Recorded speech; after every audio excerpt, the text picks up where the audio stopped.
Minneapolis police chief identifying the suspected shooter as Robin Westman, who did die from a self-inflicted gunshot wound.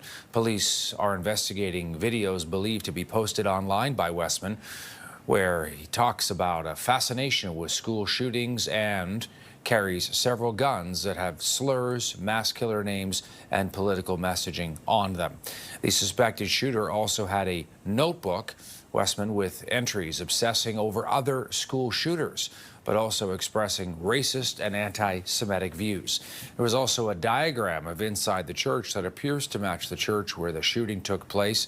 The shooter's mother had at one point worked at that same church. Peter Ahearn is my guest. Peter is a former FBI special agent. Peter, good to see you. Appreciate you taking the time for us here in Canada. Your thoughts on this investigation, what it's going to look like?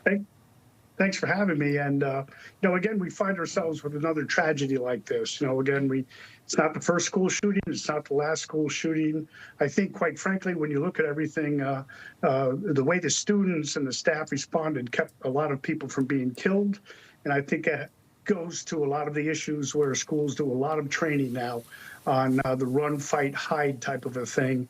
And as we know, one student said they do it every month, even though it wasn't in the school, it was in the church. But that fast reaction saved a lot of lives, and it's just sad to see this type of thing happening, especially at the beginning of the school year. But something we're facing now, and I don't think we're going to, see any less in the future. There are a whole bunch of videos up on YouTube that are part of this investigation by the shooter, as well as online manifesto as well. How does that work, Peter, in terms of putting together the pieces of this investigation? Well, those things are critical. I mean, you wish as an investigator you would have had a tip on this before it happened. It would have given you the probable cause you needed to start looking into things and possibly prevent. But, in this society, we have free speech and things like that, and it's hard to monitor. But that said, that type of a thing that you review, and you'll have the FBI will be involved in this with the local police on trying to assess what the motive was, and those type of things that you can review on YouTube, the manifestos, give you a historical context. But as you know, also finding out if he had survived would have been critical to the prosecution. But in this case, he is dead, and that won't happen. But finding the motive, why it happened, and maybe using that to prevent something in the future could be very helpful to law enforcement. I know that the shooter's mother had worked at that church, and the shooter appeared to be quite familiar with it. When you're trying to get in the mind of somebody who is capable of this kind of thing, can you talk to us a little bit about how much of a role that plays, where the shooter may be familiar with their target? Well, I think when you look at it that way, it's something that the shooter was familiar with. He knew the layout. He knew what was around it. Trying to go somewhere, we had to spend a lot of time assessing and looking at it to do an attack. This probably made it a lot easier for him because he was familiar with it, familiar with the procedures, having been at that school. And it could have something to do with why he attacked that school based on his history there. We don't know that now, but those are the type of things the FBI will be deep diving into to try to understand and find a motive.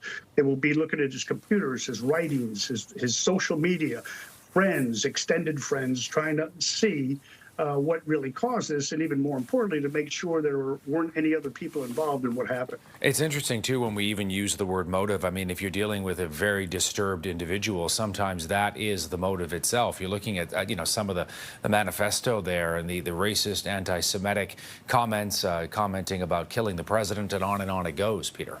Right. Well, you look at any of these shooters in history. I mean, there's still, sadly, some shootings. The shooting in Las Vegas years ago, they still have not been able to figure out what that motive was. It's not necessarily a factor that they will be able to find out what the motive was. But I think in this case, they have a lot of things to look at. But again, when I've been asked a lot of times, well, wasn't this person mentally ill? But when you think about it, anybody, I think, this is my personal opinion, that anybody that wants to do this type of a thing, be an active shooter or a terrorist or whatever you want to classify it as, they have a mental problem to begin with. Something is pushing them to do something like this. And when they get into that mode, not much is going to help stop it unless you get a tip or you can figure it out before it happens. Peter, wonderful to have you with us, get to tap into your expertise. I wish it were under better circumstances. Thank you. Sure, you're welcome.